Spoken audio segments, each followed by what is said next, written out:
বাবাকে দেখলে আর এই কষ্টটা থাকবো না। যাত্রী ঠাসা বগি আর ড্রেগ ভর্তি করে বাড়ির পানে ছুটছে ট্রেন লঞ্চ। ভোগান্তি হলেও প্রিয়জনদের সঙ্গে ঈদ করার আনন্দে উচ্ছ্বসিত ঘরমুখী মানুষ। মহাসড়কে গাড়ির চাপ, বাসে বাড়তি ভাড়ার অভিযোগ। দেশের বাড়িতে যাই তখন বাবা মার যখন মুখ দেখি বা চেহারা দেখি তখন আর কষ্টটা থাকে না। আমার ছোট বাচ্চা লঞ্চে যাবে, সেই জন্য এবার লঞ্চে যাচ্ছি। ঈদ করতে যাচ্ছি বাড়িতে, খুব ভালো লাগছে। তুলনার চাইতে অনেক বেশি ভাড়া যাচ্ছে। দেখছিলেন প্রধান শিরোনাম। রাত 11টার সময় সঙ্গে আছি আমি গোলাম রাব্বি। এবার অন্যান্য শীর্ষ সংবাদ। آمين ولك بمثل وادعوا لإخواننا في فلسطين الذين مسهم الضر। আল্লাহর দরবারে হাজিরা, পাপ মোচনের নিবেদন। হজের খুতবায় ফিলিস্তিনিদের মুক্তি সহ মুসলিম উম্মার শান্তি কামনা। কাল মিনায় ফিরে পশু কোরবানি করবেন হাজিরা। হাটে হাটে দরদামের ব্যস্ততা। শেষ সময়ে ঢাকায় ক্রেতার দেখা পেলেন ব্যাপারীরা।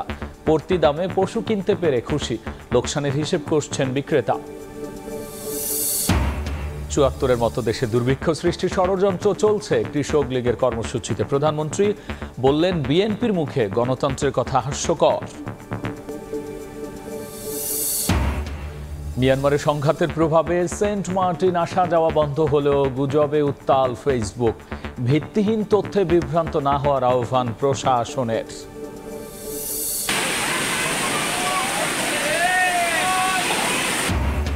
পাহাড়ি ঢলে সুনামগঞ্জের খাসিয়ামারা নদী দিয়ে হু হু করে ঢুকছে পানি।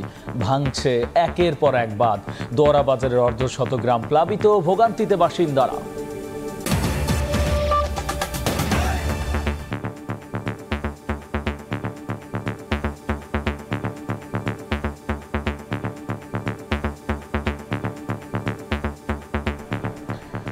যাত্রী ঠাসা বগি আর ড্রেগ ভর্তি মানুষ নিয়ে বাড়ির পানে ছুটছে ট্রেন লঞ্চ।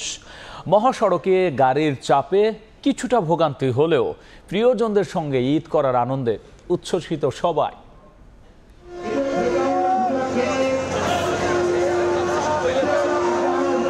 অপেক্ষা আর মাত্র কিছু ঘন্টার, তারপরই দেখা হবে প্রিয়জনদের সঙ্গে। তাই তো ঈদ আনন্দ পেতে ঢল নেমেছে ঘরমুখী মানুষের।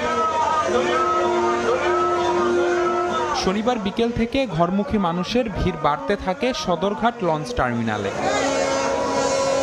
একের পর এক ছাড়তে থাকে লঞ্চ। এ সময় সেগুলোতে উপচে পড়া ভিড় ছিল ঘরমুখ মানুষদের। যাত্রী চাপে কিছুটা ভোগান্তি হলেও নির্ধারিত লঞ্চে উঠতে পেরে স্বস্তি জানান দক্ষিণাঞ্চল গামীরা। মা বাবাকে দেখলে আর এই কষ্টটা থাকবো না। অনেক বছর যাওয়া হয় না, এবছর যাইতেছি। তা আমার ছোট বাচ্চা লঞ্চে যাবে, সেই জন্য এবার লঞ্চে যাচ্ছি, আমরা গাড়িতে যাচ্ছি না। দেশের বাড়িতে যাই তখন বাবা মার যখন মুখ দেখি বা চেহারা দেখি তখন আর কষ্টটা থাকে না। এদিকে রাজধানী থেকে প্রতিটি ট্রেনই ছেড়েছে যথাসময়ে। তবে গত কয়েকদিনের তুলনায় সব ট্রেনেই যাত্রী চাপ বেশি দেখা গেছে। শিডিউল মেনে সঠিক সময়ে ট্রেন ছাড়াই স্বস্তি জানান যাত্রীরা। ঈদ করতে যাচ্ছি বাড়িতে, খুব ভালো লাগছে এবং ট্রেন একদম সঠিক টাইমে এসেছে। ট্রেন স্টেশনে আসছি, দেখি ট্রেনে কিভাবে যাওয়া যায়, একটু চেষ্টায় আছি। এদিকে গার্মেন্টস ছুটি হওয়ায় রাজধানী ছেড়ে যাওয়া বাসগুলোতে ছিল যাত্রীদের চাপ। বিকেলের পর থেকে এই চাপ বাড়ে আরও। অ্যাভেলেবেল না, বাট খুঁজলে হয়তো বা ওয়েট করলে দুই একটা পাওয়া যাবে। তুলনার চাইতে অনেক বেশি ভাড়া যাচ্ছে। অন্যদিকে মহাসড়কে স্বস্তির যাত্রা হলেও ঢাকা টাঙ্গাইল ও ঢাকা ময়মনসিংহ রুটে যানবাহনের চাপে ধীরগতির পাশাপাশি কোথাও কোথাও কিছুটা যানজট দেখা যায়। চাপ দেখা যায় পদ্মা সেতুর টোল প্লাজা এলাকায়ও। সড়ক পথে 2 থেকে 3 গুণ বাড়তি ভাড়া আদায়ের অভিযোগ করেন যাত্রীরা। নিবিড় সাহা, সময় সংবাদ, ঢাকা। রাজধানী কোরবানির পশুর হাটে শেষ সময়ে জমজমাট বেচাকেনা। বিক্রি বেড়েছে ছোট আর মাঝারি গরুর। ক্রেতারা সন্তুষ্ট হলেও প্রত্যাশা মতো দাম না পাওয়ার দাবি বিক্রেতাদের। কোরবানির পশু নিয়ে হাট থেকে বের হচ্ছেন একের পর এক ক্রেতা। শনিবার দুপুর থেকে জমজমাট হাট রাতে হয়ে ওঠে আরও সরগরম। ব্যস্ত নগরবাসী জানান দরদাম করে প্রত্যাশা মতোই কিনতে পেরেছেন তারা, যদিও বেশিরভাগই ছোট ও মাঝারি গরু। কুরবানি তো হলো একটা ধর্মীয় ব্যাপার, অনুভূতির ব্যাপার। এখানে লাভ লসের কোনো ম্যাটার না, দাম একটু কম মনে হচ্ছে। পশু কিনে ফেরা ক্রেতারা জানান স্বস্তির কথা, যদিও অনেকে এ হাট থেকে ও হাটে ঘুরছেন বাজেটের মধ্যে পছন্দের গরু কিনতে। আমরা গত 2 দিন ধরে ঘুরছি, আজকে সকালে গাবতলীও গিয়েছিলাম, বাট ওভারঅল প্রাইস আসলে এখন পর্যন্ত কমছে না। খামারি ও ব্যাপারীরা জানান শেষ সময়ে যতটা সম্ভব কম লাভেই গরু ছেড়ে দিচ্ছেন তারা। আবার অনেকেই শোনালেন লোকসানের ফিরিস্তি। লসের অঙ্কটাই বেশি, সমান সমান হচ্ছে না। এই বছর ব্যবসা করতে পারিনি আমরা। তবে দিন গড়িয়ে রাত হলেও বড় গরু কেনার ক্রেতার দেখা তেমন একটা মেলেনি এবারের হাটে। বাজার বড় গরুর বর্তমানে খারাপই। অনেক ক্রেতা যেমন শেষ দিনে কেনার ঝুঁকি নিচ্ছেন, তেমনি দাম বেশি পাওয়ার আশায় অনেক ব্যাপারী ও খামারিরাও নিচ্ছেন শেষ দিনে বিক্রির ঝুঁকি। আসিফ মোহাম্মদ সিয়াম, সময় সংবাদ, ঢাকা।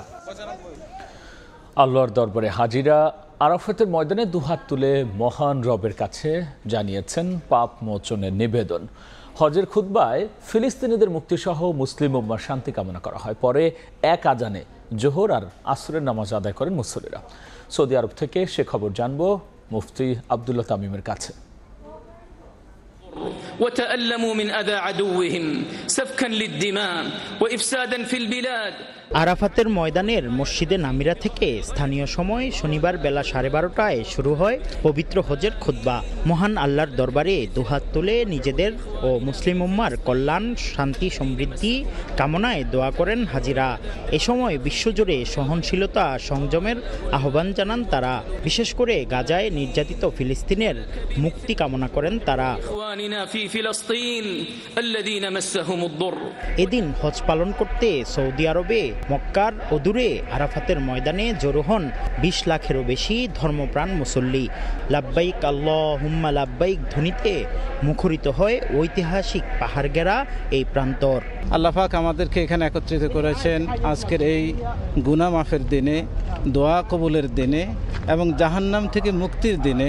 আল্লাহ পাকের কাছে আমাদের কায় মনোবাক্যে ফরিয়াদ, আল্লাহ পাক তামাম দুনিয়ার সকল মোমেন মোমেনাতকে ক্ষমা করে দিন। এখানে দোয়া কবুলের জায়গা, এখানটা আল্লাহ পাক দোয়া কবুল করেন। আমি আমার ফ্যামিলির জন্য এবং বাংলাদেশের জন্য এবং বিশ্বের সকল মুসলিম উম্মাদের জন্য, খাস করে ফিলিস্তিনি যে মুসলমানরা যে কষ্টে আছে, যুদ্ধবিরোধী আছে, আল্লাহ শান্তি প্রদান করে। এবার হজের খুতবা দেন মসজিদুল হারামের ইমাম ও খতিব শায়েখ মাহের আল মুয়াইকিলি। হজের মূল খুতবার সঙ্গে বাংলাসহ বিশ্বের 50টি ভাষায় এর অনুবাদ সরাসরি সম্প্রচারিত হয়। এই আরাফার দিবসের গুরুত্বপূর্ণ একটি দোয়া রয়েছে।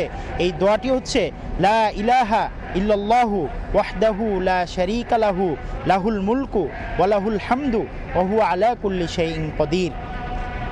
মুফতি আব্দুল্লাহ তামিম, সময় সংবাদ, আরাফাতের ময়দান, সৌদি আরব। এদিকে নির্বিঘ্ন হজ যাত্রা ও সার্বিক ব্যবস্থাপনায় সন্তোষ জানিয়েছেন বাংলাদেশি হাজিরা। সৌদি আরব থেকে আরিফুর রহমানের রিপোর্ট।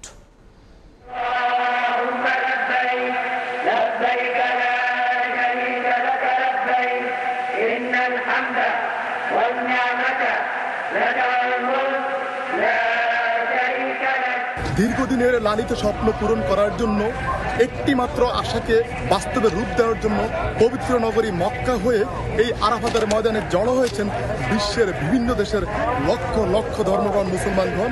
প্রচণ্ড তাপমাত্রা থাকলেও এখানে তারা নিজ নিজ তাঁবুতে যে ব্যবস্থাপনা পেয়েছেন, এটির মাধ্যমে নিজেদের যে সন্তুষ্টি সেটি প্রকাশ করেছেন এবং এখানে থেকেই মূলত আজকের সারাটা দিন তারা কিন্তু ইবাদত বন্দিগিতে কাটাবেন। প্রত্যেকটি তাঁবুতেই কিন্তু যে ব্যবস্থাপনা রয়েছে বলা চলে অসম্ভব চমৎকার, যাতে করে কোনো হাজিরা কোনো ধরনের কষ্ট না পায় এবং তাদেরকে প্রত্যেকেই তাঁবুতে রেখে সেখানেই কিন্তু ইবাদত বন্দেগীর সুন্দর সুব্যবস্থা করে দেওয়া হয়েছে। আলহামদুলিল্লাহ, আরাফাতের ময়দানে আল্লাহ যদি আমাদের দোয়া কবুল করে, দোয়া কবুল করার জায়গা আল্লাহ আনছে। আইসি সকলের জন্য দোয়া করুন, নিজের জন্য করুন আর দেশের জন্য করুন। এখানে আইন সিকিউরিটি এবং সার্বিক পরিস্থিতি অনেক ভালো এখানে ক্যাম্পের ভিতরে। মুজদালিফার মাঠে সেখান থেকে কিন্তু রাত্রি যাপন শেষ করেই কিন্তু তারা ফিরবেন পূর্বের সেই ঠিকানা, অর্থাৎ মিনাতে, তাবুর শহর মিনায়। সেখানে গিয়ে জামারাতে লক্ষ্য করে একে একে 60টি কঙ্কর নিক্ষেপ করবেন। 60টি কঙ্কর নিক্ষেপ শেষ করেই কিন্তু মাথা মুন্ডন ও পশু কোরবানির মধ্য দিয়েই মূলত হজের যে মূল কাজ সেটি সম্পন্ন করবেন। আরাফাতের ময়দান থেকে আরিফুর রহমান, সময় সংবাদ। ধর্ম মন্ত্রণালয় ও হাব ঐক্যবদ্ধভাবে কাজ করায় এবারের হজ ব্যবস্থাপনা অন্য যে কোনো বছরের তুলনায় ভালো হয়েছে বলে জানিয়েছেন হাব সভাপতি। আর ধর্মসচিব বলেছেন, ভবিষ্যতেও বাংলাদেশি হজযাত্রীদের আরও ভালো সেবা দেওয়া হবে। আমাদের সকল হজযাত্রীগণ ভালো আছেন। সরকারি বেসরকারি ব্যবস্থাপনা অনেক ভালো হয়েছে। এবছর কোনো অভিযোগ নাই বাংলাদেশ থেকে। এবছর হজ ব্যবস্থাপনা অন্য যে কোনো বছরের তুলনায় ভালো হয়েছে। মাননীয় প্রধানমন্ত্রীর নেতৃত্বে মাননীয় ধর্মমন্ত্রীর একবারে সরাসরি নির্দেশনা ধর্মসচিব মহোদয় সহ হাব আমরা একটা টিম ঐক্যবদ্ধভাবে কাজ করেছি। ব্যবস্থাপনা আপনারা দেখছেন, আলহামদুলিল্লাহ আমরা চেষ্টা করেছি সরকারের পক্ষ থেকে। আমাদের এখানে হজ অফিস যারা আছে সকলে মিলে ভালোই ইনশাল্লাহ। ভবিষ্যতে আমরা চিন্তা করছি যে এই আরাফা ময়দানে বাংলাদেশের যারা সম্মানিত হজযাত্রী আসবেন তাদের যেন আরও ভালো সেবা আমরা দিতে পারি। হজের 3টি ফরজের ভিতর আজকে আমাদের এই আরাফাতে উপস্থিতি থাকা, এটা একটা 1 নম্বর ফরজ বা 2 নম্বর 3টার একটা কি। এটা এই জায়গায় উপস্থিতি হওয়াটা নিয়ে আমরা গতকাল রাত থেকে আমাদের বাংলাদেশের হজযাত্রী তথা সারা বিশ্বের অন্যান্য দেশ থেকে যারা হজযাত্রী এসেছেন সবাই আসা শুরু করেছেন। ৭৪-এর মতো দুর্ভিক্ষ সৃষ্টির পায়তারা এখনও চলছে উল্লেখ করে প্রধানমন্ত্রী শেখ হাসিনা বলেছেন, যে কোনো মূল্যে নিজেদের খাদ্য উৎপাদন বাড়াতে হবে। সকালে কৃষক লীগের আয়োজনে গণভবনে বৃক্ষরোপণ কর্মসূচির উদ্বোধন করে এই কথা বলেছেন সরকার প্রধান। আমরা যদি ঢাকা শহরের চিত্রটা দেখি, ছোটোবেলা দেখেছি সেই এয়ারপোর্ট থেকে একবারে বাংলা একাডেমি হয়ে ইউনিভার্সিটি পর্যন্ত আইল্যান্ডের মধ্যে সেই কৃষ্ণচূড়া গাছ যখন ফুটতো, অপরূপ রূপে আমাদের এই শহরটা জেগে উঠত। জিয়াউর রহমান এক করে সব গাছগুলি কেটে ফেলে দেয়। হাজার হাজার গাছ কেটে ফেলেছিল এই বিএনপি জামাত। আমরা এখন বিভিন্ন সাইলো তৈরি করে দিচ্ছি, কোন ফসলের জন্য কত টেম্পারেচার দরকার সেভাবে চেম্বার করে করে সেটা রাখতে পারবে। আমরা আমাদের ফসল উৎপাদন করব, কারো কাছে হাত পাততে হবে না।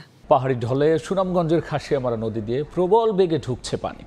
একের পর এক বাঁধ ভেঙে ডুবেছে দোয়ারার বাজারের অর্ধশত গ্রাম, বসতঘর, 5টি মুরগির খামার ও 30টি পুকুরের মাছ ভেসে গেছে।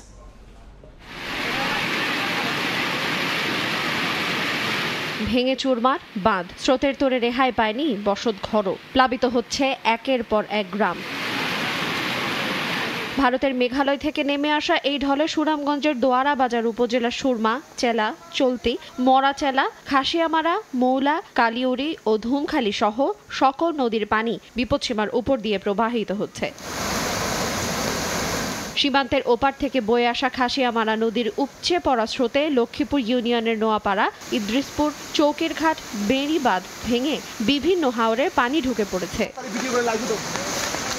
তলিয়ে গেছে আমনের বীজতলা, আউশ, সবজি ক্ষেত ও ঘরবাড়ি। 5টি মুরগির খামার, 2টি ব্যবসা প্রতিষ্ঠান ক্ষতিগ্রস্ত এবং 30টি পুকুরের মাছ ভেসে গেছে। উপজেলা সদরের সঙ্গে লক্ষ্মীপুর ইউনিয়নের 28টি ও সুরমা ইউনিয়নের 5টি গ্রাম সহ সীমান্তের লক্ষাধিক মানুষের যোগাযোগ ব্যবস্থা অচল হয়ে পড়েছে। বগলাবাজার ইউনিয়নের ক্যাম্পের গাঁট এলাকায় চিলাই নদীর বেড়ি বাঁধ ভেঙে 10টি গ্রাম প্লাবিত হয়েছে। এছাড়া বাংলাবাজার ইউনিয়নের পেকপাড়া, চৌধুরীপাড়া, মৌলারপাড়, চিলাইপাড়, পুরান বাসতলা গ্রামের অনেক ঘরবাড়ি পানি ঢুকে পড়েছে। এতে চরম ভোগান্তিতে পড়েছেন বাসিন্দারা। সময় সংবাদ, সুনামগঞ্জ। মিয়ানমার সীমান্তের বিষয়টি বিজিবি ও কোস্টগার্ড তদারকি করছে জানিয়ে সেনাপ্রধান জেনারেল SM শফিউদ্দিন আহমেদ বলেছেন, পরিস্থিতি অন্যদিকে গেলে সমুচিত জবাব দেওয়া হবে। দুপুরে শরীয়তপুরের জাজিরায় শেখ রাসেল সেনানিবাসে এক অনুষ্ঠান শেষে তিনি এমন মন্তব্য করেন। আমাদের দেশে যদি বহিঃশত্রু আক্রমণ হয় সেটাকে প্রতিহত আমরা করব, এ বিষয়ে কোনো সন্দেহ নেই। আমাদের ওখানে বর্ডার গার্ড আছে, আমাদের কোস্ট গার্ড আছে, তারা বিষয়টা সম্পূর্ণ তদারকি করছে এবং সরকারের নির্দেশ অনুযায়ী কিন্তু প্রয়োজনীয় ব্যবস্থা নিচ্ছে। আমরা কিন্তু খুব প্রস্তুত আছি, যদি এর চেয়ে লেভেল অন্যদিকে যায় তার সমুচিত ব্যবস্থা আমরা নিব। আমরা তো যুদ্ধ করতে চাই না, আমরা সবার সঙ্গে বন্ধুত্ব বজায় রাখতে চাই। বাট কেউ যদি যুদ্ধ চাপাই দিতে চায় বা কোনো কারণে যদি আমাদের সার্বভৌমত্ব ক্ষুণ্ণ হয় তাহলে তো আমরা ছেড়ে দেব না। রাত 11টার সময় আরও থাকছে। কোরবানির ঈদের আগে অস্থির মশলার বাজার। এলাচ কেজিতে 1000 টাকা বেড়ে বিক্রি হচ্ছে 4000-এ। জিরা, দারুচিনির দামও বেড়েছে 100 টাকা পর্যন্ত। ক্রেতার নাভিশ্বাস। এবার ঈদ কেনাকাটার খবর।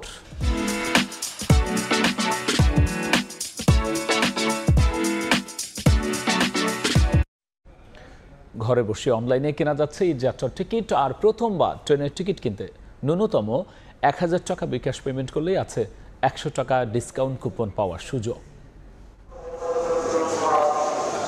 রেলপথের চিরাচরিত এই চিত্র জানান দেয় সময় হয়েছে নারীর টানে বাড়ি ফেরার। কেউ ফিরছেন একা, কেউ আবার পুরো পরিবার নিয়ে। ভিড়ের মাঝেও চোখে মুখে পরিবারের সঙ্গে ঈদ উদযাপনের আনন্দ। এবার উত্তর ও দক্ষিণবঙ্গের সড়ক পথের উন্নয়ন যেমন মসৃণ করেছে ঈদ যাত্রা, তেমনি অনলাইন টিকিট ব্যবস্থা ভোগান্তি কমিয়েছে কয়েক গুণ। আমার মতো প্রফেশনাল যারা, আমরা তো এখানে এসে টিকিট কাটার মতো সময় আমাদের কাছে নেই। আগে লাইনে দাঁড়াইতে হতো, হয়তো বা আমার কাজ ছেড়ে আসতে হতো এখানে। যে কোনো প্রয়োজনে যে কোনো সময় আমি আমার অনলাইন থেকে মোবাইল অ্যাপসের মাধ্যমে টিকিট কিনে নিতে পারি। শুধু টিকিট কেনার ভোগান্তি কমাতেই সীমাবদ্ধ নয়, মোবাইল ব্যাংকিং সেবায় বাড়ি ফেরার আনন্দ দ্বিগুণ করতে রয়েছে নানান অফার। প্রথমবার ট্রেনের টিকিট কিনতে ন্যূনতম 1000 টাকা বিকাশ পেমেন্ট করলেই আছে 100 টাকা ডিসকাউন্ট কুপন পাওয়ার সুযোগ। আমরা যখন টিকিট কাটি বিভিন্ন ধরনের ডিসকাউন্ট পেয়ে থাকি। ডিসকাউন্ট পাইলে আমাদের টিকিটের মূল্যটা একটু কমে আসে। অবশ্যই আমাদের জন্য ভালো যদি বিকাশ যথাযথভাবে যদি সুবিধাটা দিয়ে থাকে। সময় বাঁচাতে ও ভোগান্তি কমাতে সব পথেই অনলাইন টিকিট ব্যবস্থা ভবিষ্যতে আরো স্বচ্ছ ও সহজ করার দাবি যাত্রীদের। জিনাতারা যশোয়া, সময় সংবাদ, ঢাকা।